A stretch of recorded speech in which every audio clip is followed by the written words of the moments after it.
What's up, everyone? Jeremy Gerard from Mythic Conversations and Mythic Customs here with one of my short customizing tutorial videos.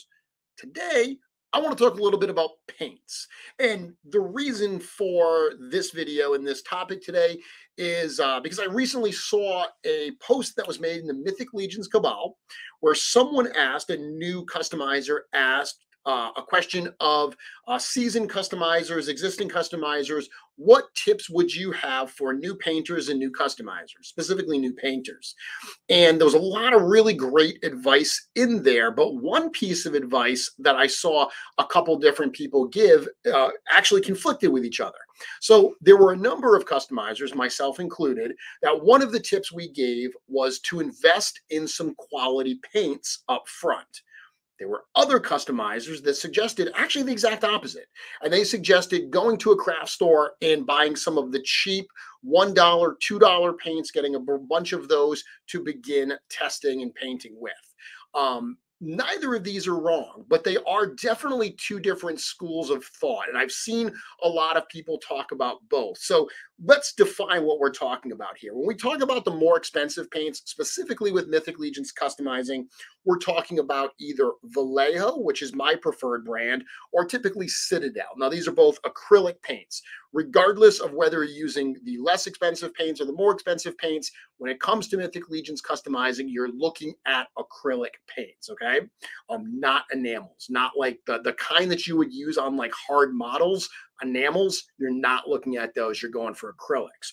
But either of these two brands are typically what's going to be recommended by a number of customizers who are suggesting you start with more expensive paints, okay?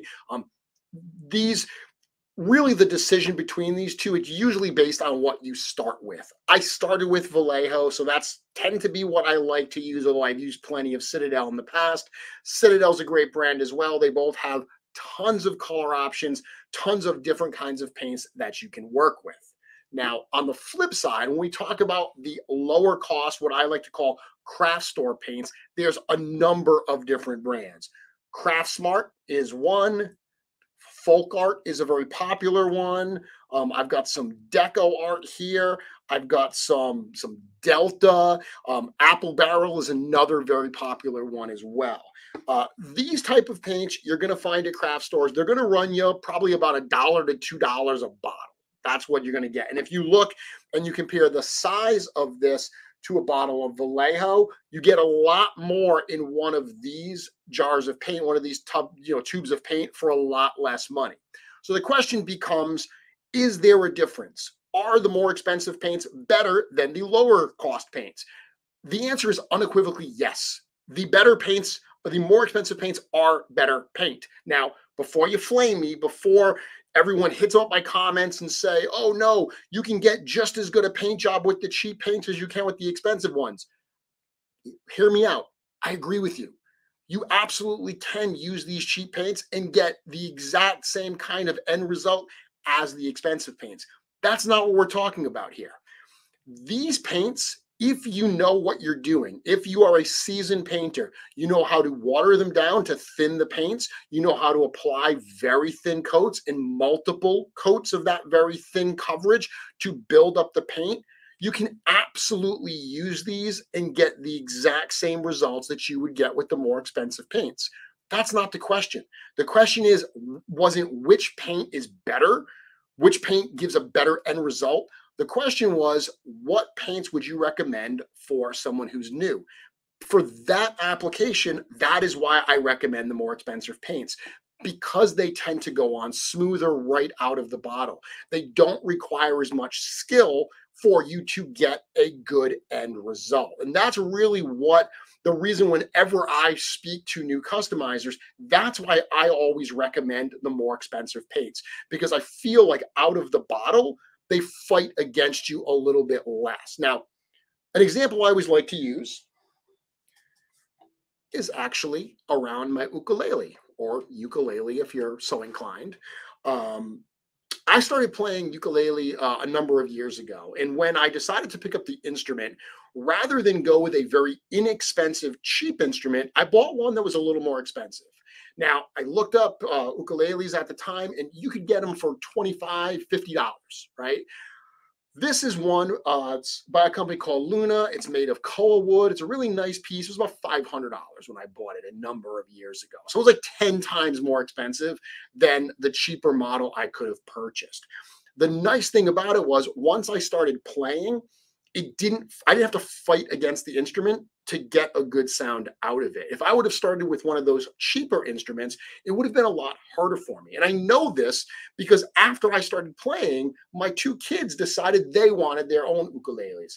I bought them the cheap ones, right? I bought them those $50, $25 ones, and I actually tried to play them, and they were brutally difficult to work with. They were hard to keep in tune. They were hard to get a good sound out of, but obviously my skill level, whether I was playing on the cheap ones or on my better one, my skill level didn't change, just the quality of the instrument changed. It was so much easier to get a better sound out of the better instrument. The same thing applies to these paints. When you are just getting started, you need some confidence. You want to get some good projects under your belt, some good paint jobs under your belt, so you're feeling good about the work that you are doing. You don't want your equipment to fight against you. That's why I suggest buying, a set of Vallejo paints or some Citadel paints. If you buy them in a set, you're going to make a little bit of an investment, but it's going to be a little bit less per tube, per bottle than buying them all individually. Yeah, you're going to spend more money than if you go to Michael's and you buy a whole bunch of Craft Smart paints, but I believe that the end result by investing in quality paints and some quality paint brushes is going to be much better in the end. You're going to have more fun. You're going to produce better results. And then once you get more comfortable, once you get some experience as a painter under your belt, you're inevitably going to start picking up some of these paints. If for no other reason than you're going to see a color at the craft store that you don't have in your set, and you're going to say, I want to try this color.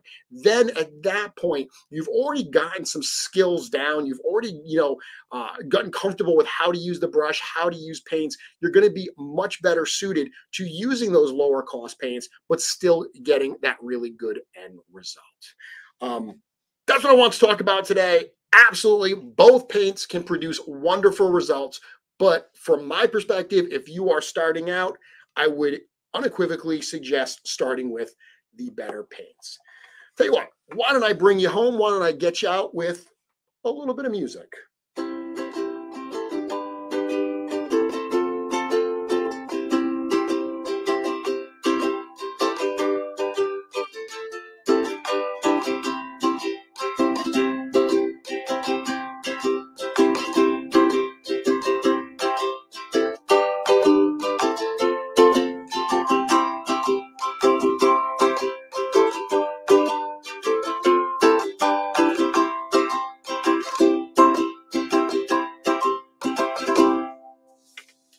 There you go, everybody. Thank you very much for tuning in. If you found this video helpful, if you found it useful, please give it a thumbs up. If you have any questions, hit me up in the comments. And certainly, if you're not subscribed to the channel already, consider doing so that you are notified whenever I go live with like a Mythic Conversations episode or when I post a tutorial video like this. Thank you all very much for tuning in. I can't wait to see what you make.